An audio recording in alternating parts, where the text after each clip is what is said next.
Welcome to Showtime at the office, where we discuss various topics. We're educating the next generation. We have live guests every Thursdays, bringing information. As you tune in, expect transformation. Follow us on every streaming platform. Spread the news, give us a like, subscribe to YouTube. Follow us on every streaming platform and spread the news. Give us a like, subscribe to YouTube. Welcome to Showtime at the office. Welcome to Showtime at the office. Welcome to Showtime at the office. Welcome to Showtime at the office. Let's get it. Let's talk about it.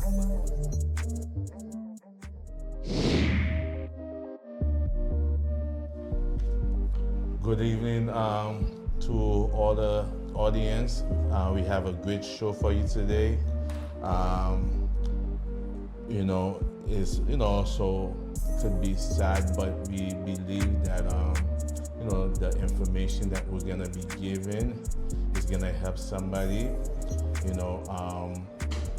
Sometimes it's through the sad thing, event,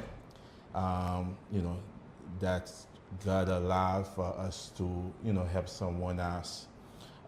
Before I start, I wanted to give Pablo Sinclair my condolences because he recently lost his son to suicide. And then that is the topic we're gonna be talking about today. Now it become, that's become his ministry. I mean, to me, that's what I feel, that is gonna be out there talking to people and really educating people about suicide, or even just sharing his pain that he's going through. Before we start, I just want him to just introduce himself and also, to tell us a little bit about his son. Hey, thank you very much for having me on your program and your platform. My name is Pablo Sinclair. I'm a husband, a father. I live in Westbury, New York, in Nassau County. I'm a community organizer and a community leader within my community. My son Jaden, great kid, happy-go-lucky, no signs of any issues or mental distrain at all.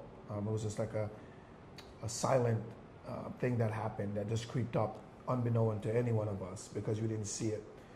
He was 21 years old, in college, was a football star in high school, and just had a bright future ahead of him that we all thought and we all projected and we all saw.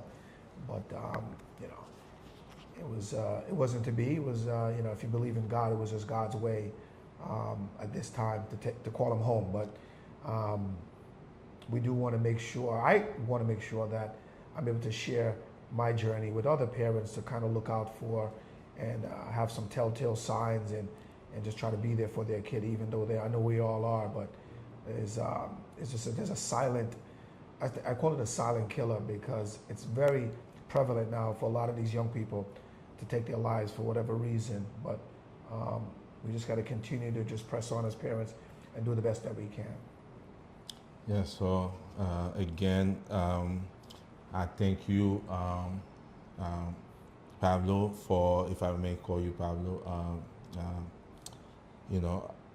since I know the family, for, making the time to be a voice, for this thing that's happening, because, I believe that, sometimes there's things that happen to us in our life, and, where it wasn't God intent, but, God allowed it, for whatever reason, we don't know. But I think now it's like it become a ministry to you, for you to be a voice, so this doesn't happen to another family, Again, I just want to, just give, just letting you know that, you know, we're here for you, because, you know, it's a tough time, you know, that to go through. Because if I could share, you know, a few years ago I lost a friend of mine to suicide. She committed suicide after she lost her son in a tragic accident, and she was never the same. And I think she just felt like she could not live anymore, and so she committed suicide. And you know, there was some sign.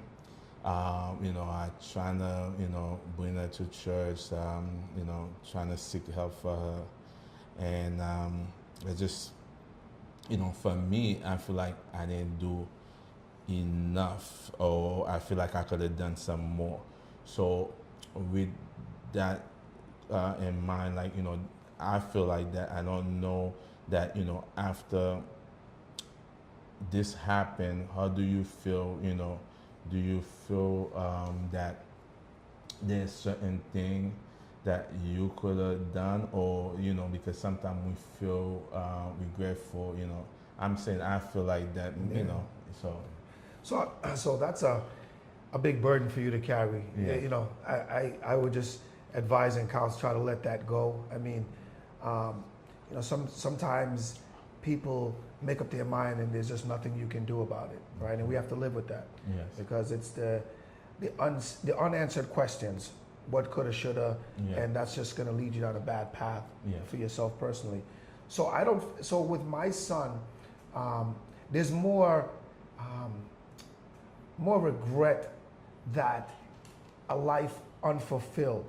There's no guiltiness because I was there for him, my wife. We were there. We're a very close-knit family. Nice. You met my sisters. Yes. We're all connected. When it comes down to suicide, one of my sister's friends tried to commit suicide, and she said that the dark voices told her to tell everyone, I'm okay. Don't show them that you're hurting. Wow. So, and that was with Jaden. So Jaden never showed any sign because he knows I would have got him help. Yes. Right? You know, I'm a working class. I Yes. got full insurance. I'm an operations manager for Verizon for 30 years. So coverage and mental health is not an issue as far as getting the help that you need, because we believe in mental health Yes. and believe in getting help, right? Yes, Because one of my other sons, the older one, he had some issues and I got him a Yes. therapist. Yes. I saw a counselor when I was going through my prostate cancer journey, just to Yes, share. yes. So it's not something that as a Jamaican we're against, Yes. you know, because that wasn't in our culture. But being in America, you understand that mental health is real, anxiety is real for these young people, and you got to get them the help that they need. But back to Jaden, there was no signs whatsoever, and that's what's more frustrating and painful for me as the leader of the family, that I didn't get an opportunity to save him. Because if he would have came to me, I would have saved him. I would have got him the resources that he needed. Yes. But for whatever reason, he just didn't want to share. To the point, the day before he killed himself, I saw him because he lives with me. Yes. You know, he's going to school, and I said, Jay, you good? He said, yeah, Dad. We embraced. I hugged him.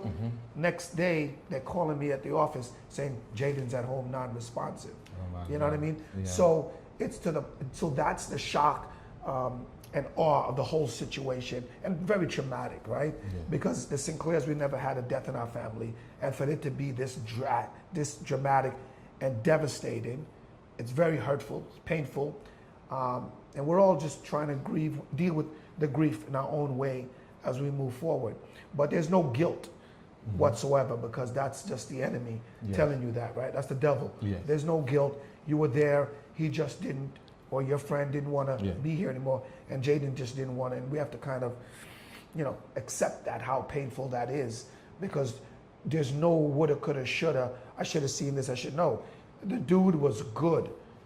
Every day he was saying he was good. Maybe I should have drilled down to say, how good are you? What's going on? And that's something that I try to tell people as I go and do these different forums and speak about it. That, look, ask him, what do you mean? You're good. What does that mean? Yeah. You know, just be more inquisitive as parents with our kids. And I think that might shed some light or might help somebody, you know. But who knows, really? Yes. So you say that like when you the day before you really interact with him, right? Because I believe that when people are sick physically, we could see it, right? So with mental illness, you cannot see that. That's it. So I don't know, what would you like, advise, parents like to look for? Because as for me, mental health, mental issue run into my family, or mental illness, I should say, run into my family. I remember I have a cousin. She used to cut her waist. So, yes, with that you could see, but even before that, we could not see that she was in pain. Like, what do you do, for you to really trying to help that person, when you cannot see that what they're going through, Yeah. So I would say, in hindsight, and just kind of researching the topic and seeing what's what, because I would say if your child is totally into their phones too much, that might be a telltale sign. If your child is an introvert, because Jaden was an introvert. As you can see, I'm an alpha, I'm an extrovert. Like they're left alone, they're left always by alone, themselves. left alone. Yeah. So he was, it's okay to be alone to a certain extent. So I don't want people to go crazy, but in that way. But if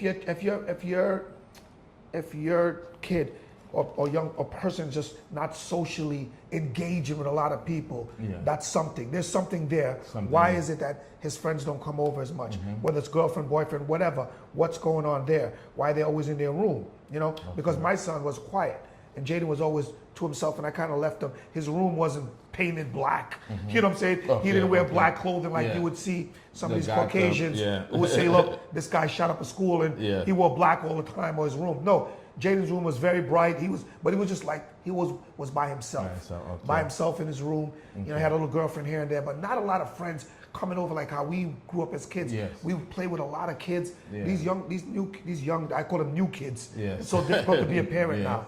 These new kids, they're different. They want to be by themselves, and you want to respect that as a parent. You don't kind of want to overcrowd them, and they'll shut you out. But you want to kind of, peep in there a little bit and try to engage with them in conversations and try to be around, be around them a little bit more. But I think that's some of the signs where something might not be, totally 100%, because that's not a sign that somebody's going through something where they're by themselves all the time, but there's something there. As a parent, you need to kind of exhort yourself a little bit, push yourself on them a little bit more. What's going on? It could be down the friends, or like, some inquisitive questions, if you will. But did he participate in like family function you Yes. guys was having? Yes. So he did that. It just he wasn't too social. No, he wasn't. Jaden wasn't too social. He was, he was quiet, but all family functions. He was a football star in high school. At Holy Trinity in Hicksville there. So it wasn't like totally, like, oh man, Jaden's by himself. But now looking at it, he always spent a lot of time, and I kind of respected that, because as a parent with these young people, you don't want them to kind of ice you out and don't tell you anything. So you try to respect their boundaries. You want to try to be, So it's more being a friend and giving them space and giving them time. But, that space, maybe that was where he was coming up with these, or he's having these thoughts when he had all this downtime to himself, if you will. Was he a Christian? Did he believe in God? Did he go to church? Yes, he was baptized. He believed in God. So like I said, I tell people when we have a conversation, I don't know if he felt like God called him home. I'm not sure, right? But I know that he was a Christian. He went to church every Sunday. If he wasn't there, he went online and he paid his dues and offerings and tithes and offerings. So he was a Christian, and he was baptized recently when he was away in college in Kansas, and he came back home. So he was spiritually inclined, very much so. Wore his cross on his neck, read his Bible. It's just like I said, it's the most odd and difficult thing that my son is not here anymore. And for me, it's for no good reason, right? Because this kid was good. I never had an issue with this kid. I have 4 kids, but this guy was the guy. Was like it? Wow. never, Wow. you know, it was just, he's my A twin. good It was kid, just, yeah. it was shocking Yeah. when they called me. I said, I'm not coming home. What do you mean Jaden's not responsive? Like, I just saw Jaden. Yeah. Jaden was good. We hugged because I'm a hugger and we're very Yeah, close, yes, you know? yes, And, yeah.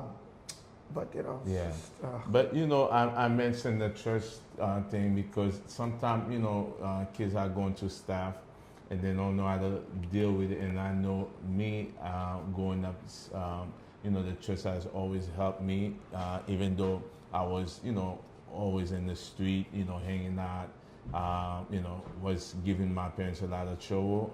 But I really, you know, the church kind of turned me around. Right. So my next question is, do you think, was he bullied in school or in class or something, or did he have like a girlfriend and maybe he had like a heartbreak or something like that? Do you know? Yeah. So he wasn't. There was no bullying Okay. per se in school.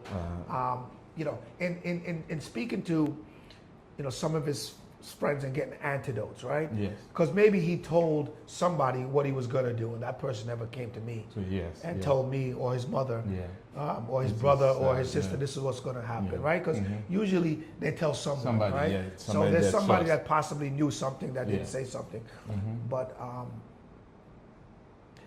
you know, there was a. So speaking to his friends, my son wanted to make it to the NFL, Okay. and he was a tremendous football player in high school, but I never put any pressure on him in that way, right? None of us did as far as a family. Yes. So I never knew that he had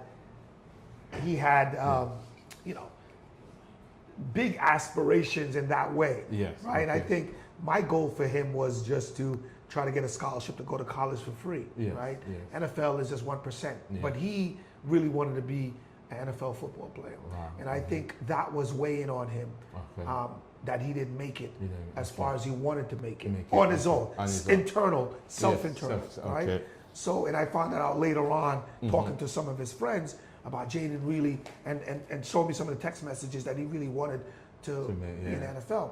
And there was a young lady that he was with, and I think that didn't go well the way he wanted it to. Okay, So okay. that played on him. So I think it was a multitude of reasons. okay, It yeah. wasn't just one thing where we could say, Okay. aha, Yeah. that's the reason. Yeah.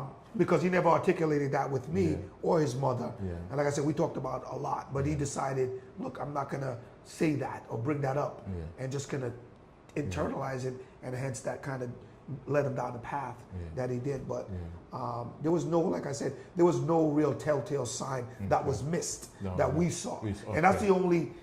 Like I help a lot of people in my position, Yes. and I'm one of these givers in life. Yes. Like I'll give you the shirt off my back. And you ask anybody about Sinclair, whether it's Elmont here, where I grew up, or in Westbury, or in Jamaica, where I'm from, I take care of everyone. I've Everybody, helped yes. everyone. And my biggest regret is that my son needed help, and I was unable to help him because I didn't know. You didn't know. Yeah. You know, Yeah. It's so not- it's you know, it's just one of those things, Yeah, right? yeah. That I'm gonna have to live with for the rest of my life. That I yeah. didn't know that my son was suffering so much that he decided to take his life, and he didn't come to me because I would have gave him some answers Yeah. and pointed him in the right direction, got him the help, counsel Yeah. that he needed. Yeah. You know, Yeah, but I think that, you know, I always say sometimes, you know, we so busy, like the same way you say you're a giver, I'm a giver. And I remember this pastor that used to minister to us that he was always giving. He always give to the youth, and then he lost his son, you know, to the street.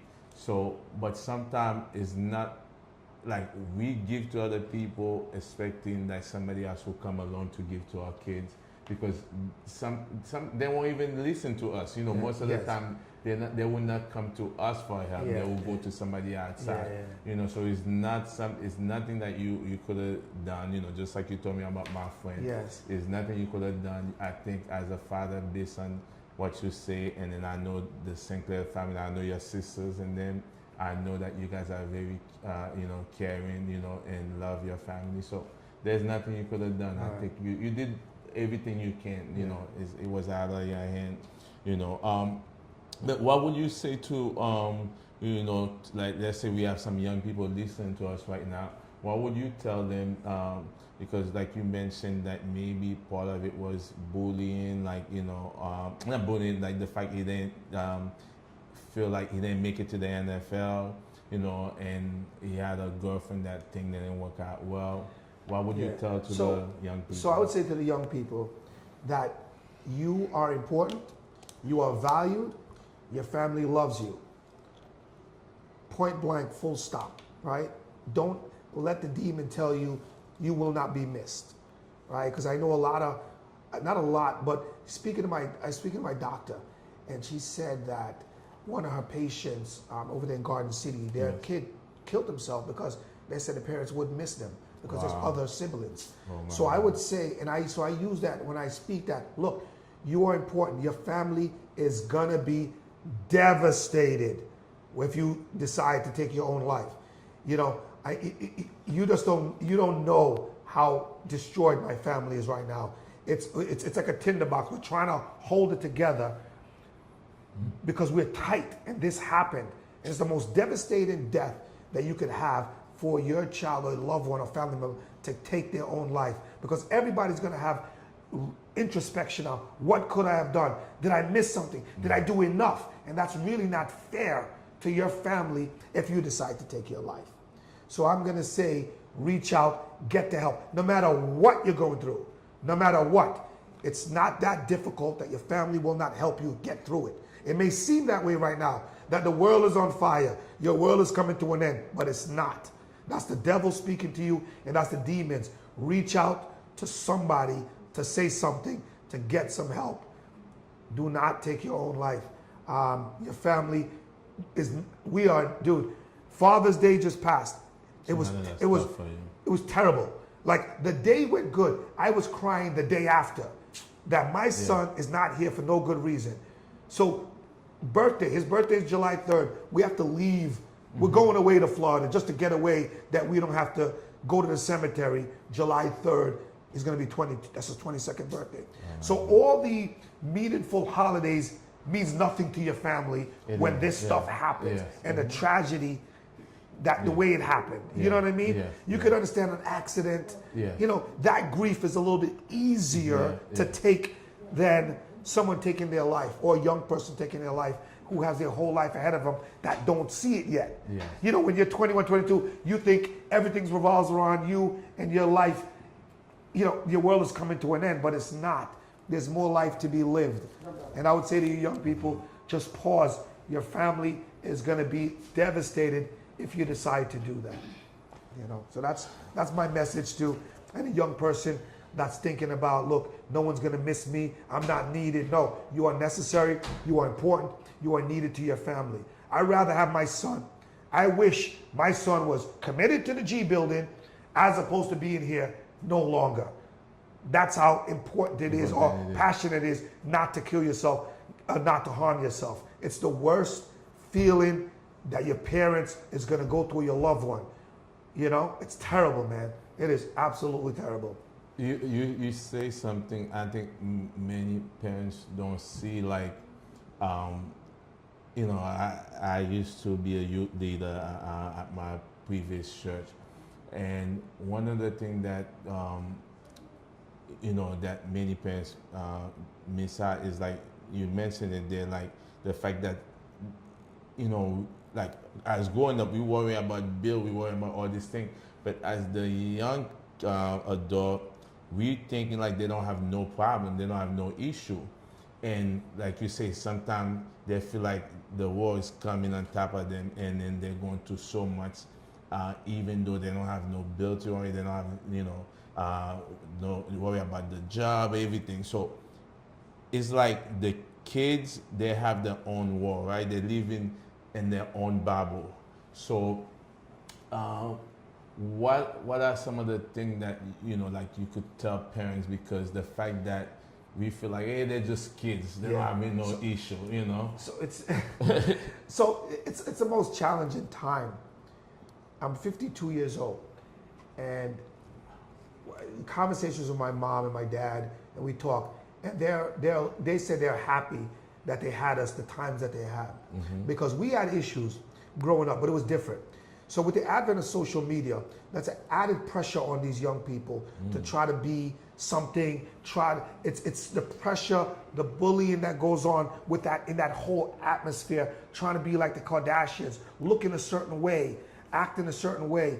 All that stuff adds to the angst for these young people. So those are the issues that they have. It's not necessarily paying bills, but to them, that's just as much as the mother and the father working 2 jobs to try to live in this tough world, right? In this tough environment in America. So I would say that's what's anxiety.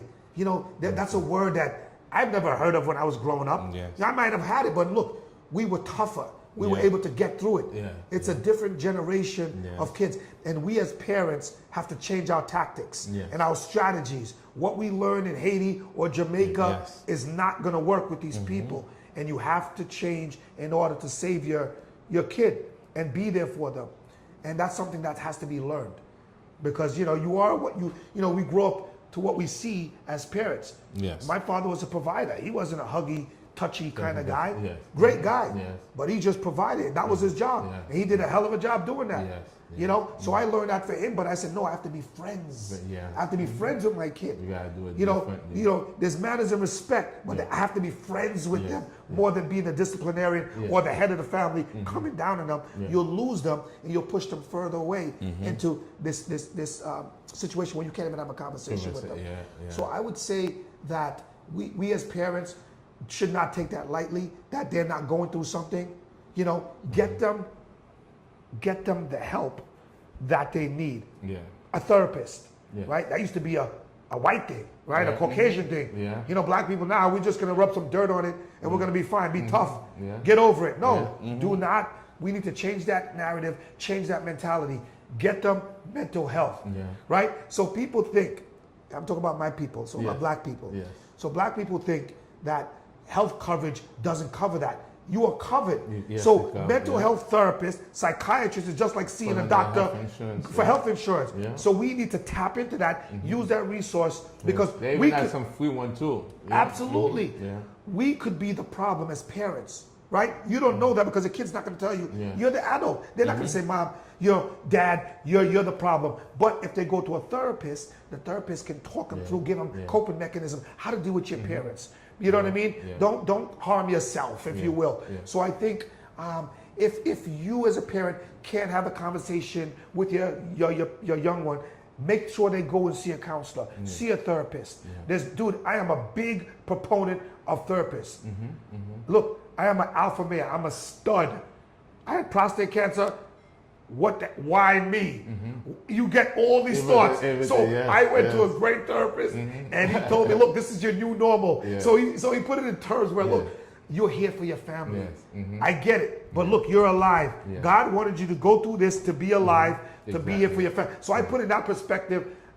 It just opened my mind to a new way of thinking and how to deal. And I was able to be here for my son Jaden to give him a proper homegoing service. You know? You touched on so many things I want to jump into, but let's go into this, that, you know, as far as men, like sometimes, or as far as Caribbean people, one of the things, you know, last time your sister was here and we were talking about it, and I say sometimes that I cry if I'm going to something, and she says it's okay to cry, you know. And then too, I think we have to let our kids know it's okay to cry, even though they may let their feeling out.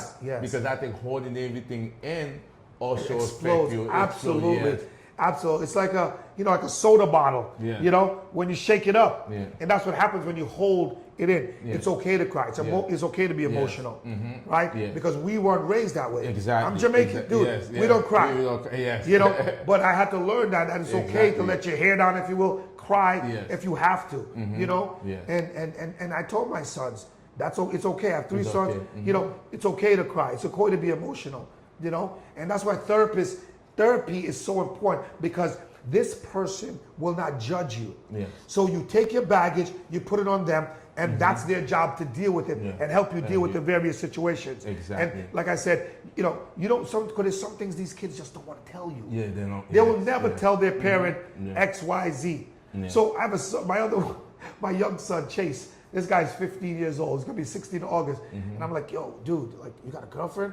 And he's like, no, dad. They don't you know, like but to talk. don't want to talk about it. So I tell my kids, dude, I am the guy, right? Yeah. When it comes to sex, drugs, Yes. you name it. We gotta have that I've been through it. conversation. Yes. You know what I'm saying? Like, I've been through it, so Yes. I can help you navigate. Yeah. But they don't want to tell you. They don't, yeah. I told Jaden, I told Yeah. Kamani, I told Yeah. Chase, I Yeah. told Kiana, my daughter. Like, but they don't come to me. Yeah, they don't go with to the mother. dude. Yeah. But it's so, you know, so I like, it's like, but we just got to Yeah.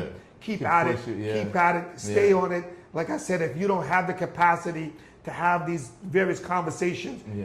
to get your kid to see a therapist, Yeah. man. And then you mentioned about in the Caribbean family, you know, you from Jamaica, I'm from Haiti. I think one of the things that we really don't talk about, we don't talk about mental illness, we don't talk about seeing a counselor, because sometimes they associate mental illness with voodoo or obia, right? There's, you know, not saying there's some spiritual aspect to mental illness, but sometimes they will say somebody put a spell on you. That's the reason that you have mental illness. No, sometimes it could just be the fact that you just overstressed. You Yes. know, so many things. Or sometimes living, being a Caribbean, that sometimes instead of really talking to the kids, they beat the kids or they punish them, which is, I think we have to have a new way of You're thinking, no, Yeah. absolutely. It's like I said, it's a misunderstanding about what your parents did to you, Yes. and you can do to you have to change. Yeah, yeah. These kids are dangerously different. Yeah. And I say that because they are different because of what they're going through. What they're going through now with the advent of TikTok, Facebook, Instagram. We didn't have that. Exactly. Your parents didn't have that. You know, they had something different, Yeah. but it wasn't. This new phenomenon is so difficult for the kids to navigate. You know, so beating them, all that other stuff that we vote now. Mental health is real. That is real, and we as a people have to understand that and get the kids the help that they need, right? Yes. Because like I said, we don't have all the answers, Yes. right? But we have coverage. And you said there are some free clinics. Yes. Let them go talk to people. Yes, you could I'm- call 311. I'm telling you, and this there's, is coming from a father that there's lost lot his of son, things. Yes. right? Who I love. 988. There's a bunch of Get- resources out there. Yes, You we could go. as Caribbean people Yeah. need to change because listen, crying is a sign of weakness back where we came from and Yeah, where we grew up. yeah, Real man no No cry, cry, yeah. bad man no Yeah, cry. no cry, yeah. You know, stuff like that. Yes, that that's is no that good. is no good. Yes. That mentality is no good. You gotta You can't get beat off it out that. of them. You can't Yeah. tell them be tough, Yeah. suck it up. Yeah. All that stuff that Or we what doesn't hurt? You remember that song that Yes. say, yeah, but Yes. it does hurt. It does What- hurt. What hurt? You know. It's, yeah, man. Yes. It's, so it's different. It's different. So it's like I said, it's so difficult to be a parent in what 2025 and beyond just because of the social media aspect yeah. of it that we didn't have.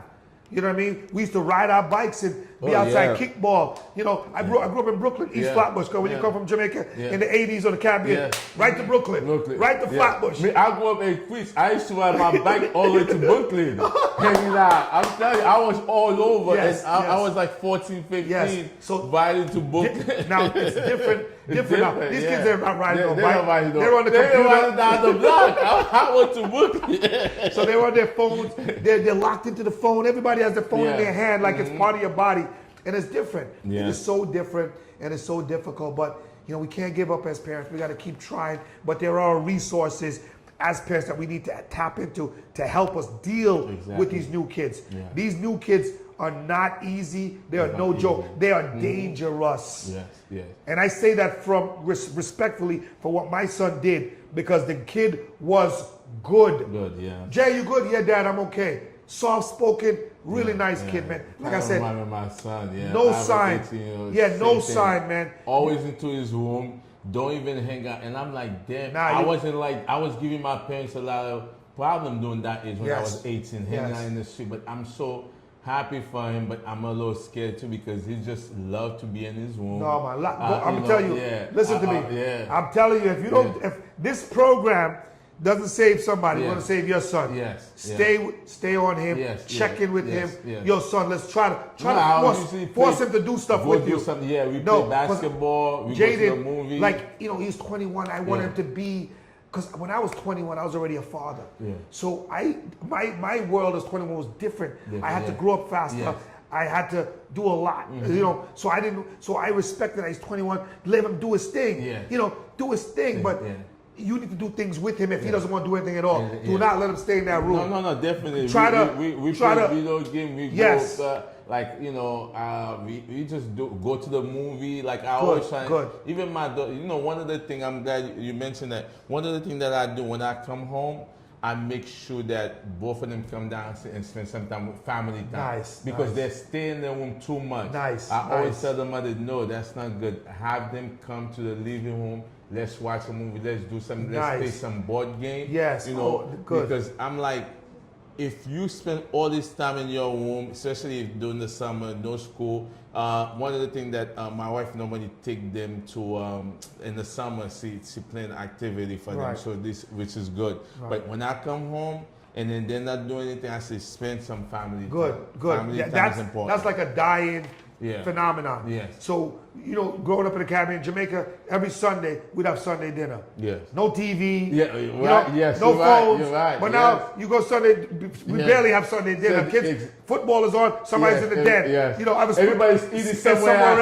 else. Yes, So yes. that dynamic Yes. of the family bond Yes. and togetherness is Yes. dying. Yes. Unfortunately. And about even going to the restaurant and everybody's texting, I'm like, no phone. Time out. Put Yeah, the phones down. Put the phone Put away. the phones down. Which Just is- have a conversation. Yeah, exactly. Nobody talks. Everybody texts Every now. texting, yes. These kids, they think that's the same as talking. No, it's not. No, it's not. It's a It's worse not. kind of communication. Exactly. It's interpersonal. You can't tell feeling. You can't tell meaning Yeah. by what people text. So many times it's misunderstood. Yeah. So we really have to try so hard now to break down so many barriers to communicate with these kids and to connect. Yes. Instead exactly, it was that's so the word. easy back, dude.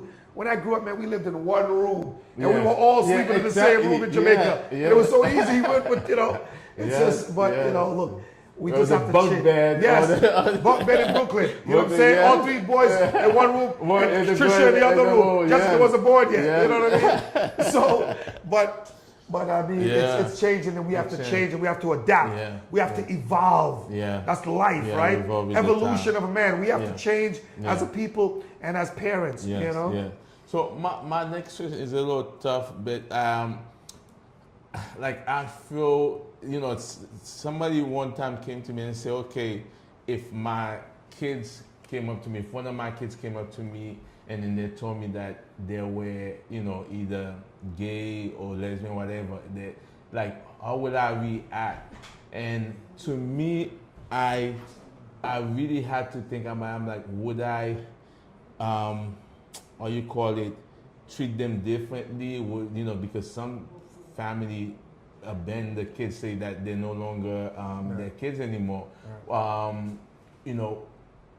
What is your opinion? Because to me, I feel like you still gotta love them. Let's say, even if it's not even about that per se, but let's say the fact that, you say your son did not make it to NFL. For him, sometimes like my daughter loves to want to get A, or I'm like, just relax. Whatever, as long as you do your best, I'm okay with it.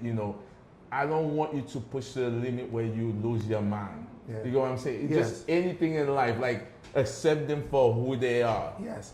So that's a new Yeah. new phenomenon for parents, us as parents. When our parents they pushed certain things, Yes. and we had to just eat it and take it. Yes. These kids are not like that. They're not resilient. They're not tough. Yes. So you have to be able to deal with them a certain way so they don't harm themselves. Because as parents, Yes. that's the worst thing that could ever happen. Yeah. And we all try to avoid that. Yes. So what happened to my son, I tried to avoid it any way I could. Exactly. And I'm gonna give you a couple of examples, and we're gonna go back to the topic. Yes. My son Jaden went to Utica. So after he left Holy Trinity, because of the pandemic. So the pandemic was really the undoing of my son and his dreams. Yeah. So what happened with the pandemic was everybody that was in the NCAA got an extra year to stay in college. So that didn't free up enough scholarships for high school kids coming in to play sports. Wow. So if you're a college coach Yeah. and your families depend on you winning games, you're not going to take an 18-year-old kid when you have a 20-something-year-old kid in the school already. You're going to give him that scholarship, give him an extra year, and there was nothing for all those kids. So when you talk about the suicide rate, right now it's all those pandemic kids. Yes. And my son was one of the after effect of everything shutting down. Yeah. You know, no school, staying home. You know, freaking remote learning, all this other nonsense that affected them. Yeah. So that affected Jaden in a big way. Jaden's talent was good enough to go to, if not a Power 5 college, because he wasn't as tall as we would want him, but he could have got a scholarship to Division II, anywhere to go play football for free and excel. That didn't happen. So now Jaden goes to Utica, which is a Division III, which no scholarships I would have to pay, but he wanted to go there. Yeah. So I sent Jaden to Utica. Me, my wife, and Chase, we drove him up and dropped him off in August. So football season starts early in August before school starts in September. Yeah. So Jaden goes up there for 2 weeks. Jaden didn't like it because it was like very Trump country up there. Okay. He said, Dad, I don't like it. I said, Jay, that was the first week. I said, try it. I said, give it a chance. As any parent would say. Right? Yeah, exactly. I said, give it a chance. Jaden calls me back the following week. Dad, I don't want to be here. If I'm here, if I'm going to stay here, it's because you're making me stay. Oh, wow. I said, no. I said, listen, my guy, you don't want to be there? No problem. I said, Jaden, this is like a Saturday. I said, I'm coming Monday morning. I'm coming in hot. Be on the curb with all your stuff. Wow, that's good. Me, my wife, and Chase, dude, I did like 100 because now you're worrying that the kid might harm himself because he's there. He doesn't want to be there. I said, yo, dude, pick them up. Yes. I knew a friend of mine was the coach at Nassau. And I called my friend and said, look, Jaden's coming back from Utica. Do you have a spot for him in Nassau? So Jaden went to Nassau Community Colleges for 2 years and played football. Nice. That's how much I was afraid of him harming himself because that's the worst thing as a parent. Your kid goes to school and takes his own life. Yes. So boom. So Jaden goes to Utica and we bring him back. And now he goes now he got a scholarship to go to Kansas. Nice. Goes to Kansas. He got hurt. He didn't really pan out. I said, Jaden, pack up your stuff. Give away your stuff. Because remember, he's away now. You can't bring that furniture back to New York. Yes. I said, look, so he went to a homeless shelter and he gave away everything and came home with his bags. Yeah. So every opportunity that I got to save my son from what he did, I did. Wow. Pack it up, bring it home. And that's why he took his life in the house because he was comfortable. He was home. Yes. And that was a good thing. He didn't take his life somewhere else. He did it in the comfort of his own home, in his bed, and he just went to sleep peacefully. You know what I mean? So to make a long story, so that's the greatest thing is that fair as a parent that your young people is going to take. So I'm telling the parents out there in your platform, that's the worst thing for your young person to take their life. So you need to do everything in your power to prevent that from happening. Because that grief is unbearable. That grief will never go away till the day that God is ready for you. And so that's the burden that I'm living with my wife and everybody else in the Sinclair family right now, that Jaden is not here for no good reason, right? Jaden was good. Jaden had his own car. Jaden has a Lexus. I bought him a Lexus. Wow. Right? This kid didn't have to pay any bills. He worked. His money was his money. We are good. We are comfortable. I work hard to make sure that happens. Because my father did, and you always want to go one generation better. Exactly. So I'm not sure if we help our kids when we do that, but that's what we as people, that's what we try to do. You know what I mean? Yeah. Because they don't have to struggle. Yeah. We struggle to get where we are, and we understand what resiliency is. Bounce back, tough times, make tough people. No, not these kids. These kids are different. They are soft. Yeah, and we have to understand that. I got a Hoopty. I got a Dyson 70. You give me my Lexus. I had a Chevy. My father like, so, but look, we have to. It's very dangerous for us not to accept our kids, even though it's not normal or natural for us. I'm Jamaican.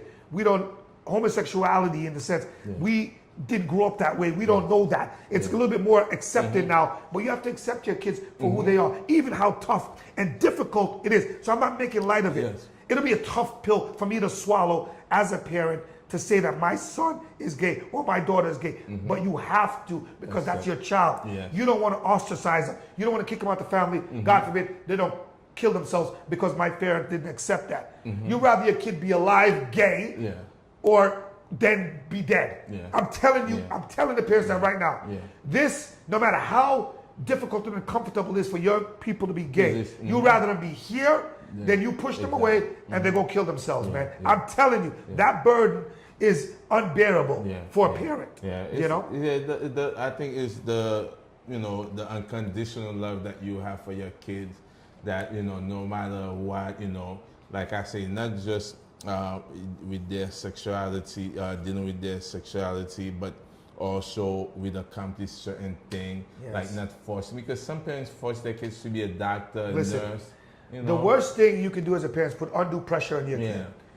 Nurse, doctor. The NFL, when Jaden was about, I would say 13 or 14, we had a thing at the church, and he got up there and said he wanted to be a football player. Wow. This was at a young age. That's his dream. He wanted That's what he wanted. Yes. So my job as a parent is to help him get there. Exactly. So no matter what the training was, just like I'm doing for my other son now, Chase, he's a football star. And he get all the top training from all the good trainers that I know. Wow. So I didn't push that. But I helped to foster. As a parent, you don't want to kill their dreams. You don't want to push them to something unachievable. You never know. He could have been an NFL player. So let me get him the training that's necessary to get to that level. Exactly. And that's what I did with Jaden, and that's what I'm doing with Chase. But we as parents should not live through our kids, shouldn't put undue pressure on them. You know what I mean? Yes. Shoot for the stars, right? But if you don't get the stars, you're still in the sky. You're still up there. You're still achieving. And so that's some of the things that I would say we shouldn't pressure our kids. You want them to be a doctor? Look, we all, because we want it easy. We want our kids to be doctors, lawyers, name all the top professions. But if they fall a little short, accept that. That's their output, or that's what their life is, or God manifested. If you believe in God, that's what God manifested them to be, whatever that is. You know what I mean? Because you cannot control their ultimate destiny. You can help to foster, give them the tutor that they need, send them to the best schools, you name it, right? Look how many murderers that you see or people in jail that came from good stock, right? From Ivy League or whatever. Sometimes people are destined, their destiny is set a certain way, unbeknown to us. Yes, exactly. You know what I mean? Exactly. But exactly. So we almost what time is it now? We still good? You want to take? That's okay. You Okay. want to take a break? You want? Yeah, if you wanna. No, I want to continue because after that we're gonna just finish and then we'll take a break after that. Okay. Okay. yeah, no, we're in the break. We can go on. I'm Yeah, on we a, could go. I love to speak. I'm a Yes. public speaker. So this is what I do. Yeah. You know what I mean? So it's all natural for me. So I'm good. I'm good. Thank you. Yeah, I'm Yes. good. So you made me lost my train of thought. But my thing is, how does your faith help you through this difficult moment that you're going through right now? So I would say faith is very important. You have to believe in something, right? Yes. And I believe in God. I'm a Christian, and that helps you to understand the unexplainable. Because if you try to grasp with what happened with the suicide, you're going to end in a black hole. Because there's no answer that can be given to you except read the Bible, believe in God. It's God's way. God ultimately decides what's going to happen to you, when it's going to happen, because we don't know when our time is going to come. So the faith plays a big part in helping you get through the grief, because God gives you the capacity to love, right? And share it and procreate and have a family. And if you believe in God, you have to believe. So I believed in God the day before Jaden died. I have to believe in God the day after Jaden died, right? So I'm not going to say, God, why did you do this? And then if you believe in God purely that this is the way it's supposed to be, even how difficult it is for me to do this and to speak and to miss my son every single day. Because we were very tough. We were twins. We were tight. I took Jaden all over the country for football. I mean, he was that good. We went, he opened me up to so many different parts of America that I would normally go to. Wow. You know how New Yorkers are. Yes, yes. New York is the best. We don't need to go anywhere else. Exactly. But I went all over Anyway, with just- Jaden. yes, But yes. the faith plays an important part in helping us deal with the unexplainable, the unanswered. Expected. You have to pray, and it's only God. Only God. And so my wife and I, we do a grief share. So there's so grief is a journey, right? Every day, it's a journey from whether it's anger. There's different stages of grief, and we do a program called Grief Share. It's a Christian-led program, which is phenomenal to help you navigate whatever loss you have, right? Whether it's 2 years ago, 5 years ago, 10 years ago, if we get around and we talk about. It's a very structured program, and we talk about stuff, and then we go back and forth. Black, white, Chinese, everybody's in the program. I mean, it's a great program, and it's a faith. It's a faith-led program. Yes. And a friend of mine's son just killed himself, and 2 weeks ago, and I said to her, she says, "How are you dealing?" I said, "Look, Grief Share. Google Grief Share. There's multiple churches that have it. Whether it's in Queens, Suffolk County, Nassau County. It's a great program and a resource to help you navigate this. And it's a faith-based program. You know what I mean? We have an open prayer. We do it. It is. You don't have to be a Christian to do it, but it's a good program to help you and to give you mechanisms to how to cope with your grief. So I hope I answered the faith part, right? Yes. So it's a big part of this journey when you lose somebody. It just helps you to kind of deal with your new normal or how to navigate your life without your loved one, and try to live because you have more life to live. I cannot kill myself because my son killed myself. I have more life to live. Kids, you know what I mean? Yeah. So we have other responsibilities. So how do you do that while you're still suffering inside emotionally? And it's only God. I have church every morning in my office. I work for Verizon. I'm an operations guy. I get to office 6 o'clock. I put on my YouTube and the gyro. I play everything and I just get it. I don't cry, but I just get in a good spiritual mood every day because I miss my son every single day. Yes. You know what I mean? It's okay to cry too. Oh, definitely. No, I told you, Father's Day, I was bawling like a baby, like, oh my God, what's going on? That's what your sister Where is says.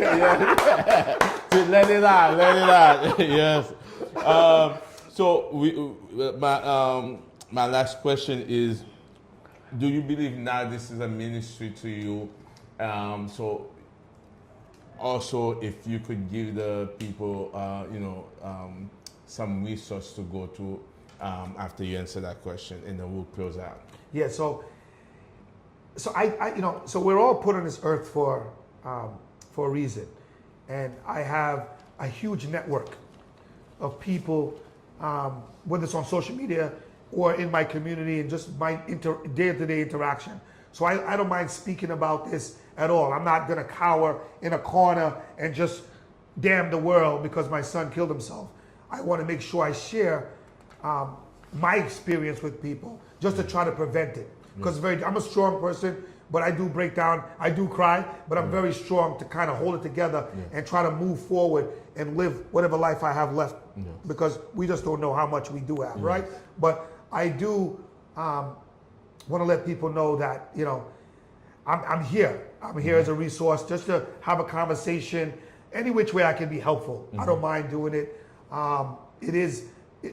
God puts us through situations for a reason. He knew that I could handle this, even how difficult it is, and to share and to come on the platform like this without breaking down and having a conversation with people and sharing my experiences with this, no matter how difficult it is, because it's not easy.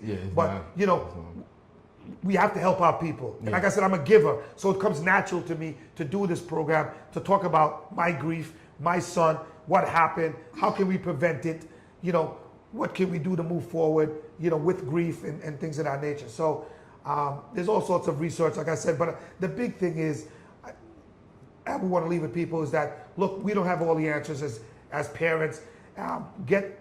Mental health is real. It is an epidemic in America right now. Get the counseling because you don't want something to happen and you don't do anything about it. you're seeing signs and you're oblivious to it, or you just no, get them the help, because God forbid something happens out of your control. You want to feel like I feel at peace with the situation, because I did everything that I could do as a parent to prevent this from happening. You know what I mean? Yes. So there's no regrets. The worst thing you can do in life is live with regrets. You cannot move on. It's just going to weigh you down. You know, it's tough to live this life that we're living, especially nowadays, right? Yes. So you don't need any undue pressure on you. Just get the help, use the resources. You know, we as parents don't have all the answers. We think we do, but we don't. We don't. You know, especially black folk. You know what I mean? Yeah. So first of all, I just want to thank you, for, coming in and talking to the audience, because, like you say, there's certain people that go to difficult moment in life, and they're either fall and really going to that mental stage where they just, lose their mind, or even just grieving 24/7, never stop grieving. There's a time for grieving.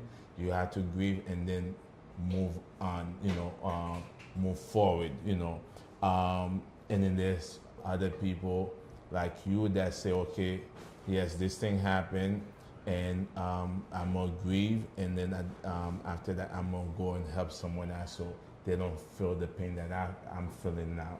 So I really want to big you up, because not too many people, while they're going to issue that they want to help others, to be honest, because now with what we see after COVID, that people become so selfish, so self-centered, they don't have time for no one. So the fact you make time just to be there, just to let people, share your pain, and hoping that we save one life, even if it's one life, like you say. Absolutely. It's a big thing. It's a big thing. Yes. I just want to give a few numbers or resources that they could go to. If they call, like if you call 311, if you live in New York, they will give you like a free hotline for mental illness, that you will have a free counselor that will help you. Like you said before too, if you have health insurance, that there are also mental illnesses covered under your health insurance, where you could get counseling. Also, there's another number, 988. You could dial also, that could help you out. Many churches offer counseling too. Yes. And then you say they have grief counseling. Yes. I know my church have that also. They have the grief counseling, like they meet up, I think a certain day. Like I remember taking my friend that I told you before she committed suicide, taking her there to the grief counseling at the church. Yes. So yeah. You wanted to say something? Yeah, so a lot of churches do that. It's a structured program, Grief Share. So it's very, like I said, it's very helpful. Yes, And whatever happens at Grief Share stays at Grief. Like what happens in Vegas, no one's gonna talk. No one, exactly. So you can go there, let your hair down, cry. I mean, people are crying. It's no holds barred. Just be yourself, let it all out. And it's a good, like I said, it's a really, really good program. Yes. And one more thing we didn't get to cover, like sometimes too, that you have the young adult that dealt with something in their life, whether sometimes it could be, we say bully, sometimes it's bully, sometimes it's, they were, abused as a young child. Sometimes that happened, and then that also could cause them to commit suicide. There's so many things that could happen to young people, and sometimes they don't feel like telling their parents. As young people, you should go and maybe seek maybe an auntie or uncle that you could talk to, a pastor, a school counselor. There's so many people out there. Oh, I even forgot that they offer free counseling at college. And I think even in high school, but I remember in college, I had to go, I was failing my class, and then I was able to get free counseling to help me when I was failing my class at that time.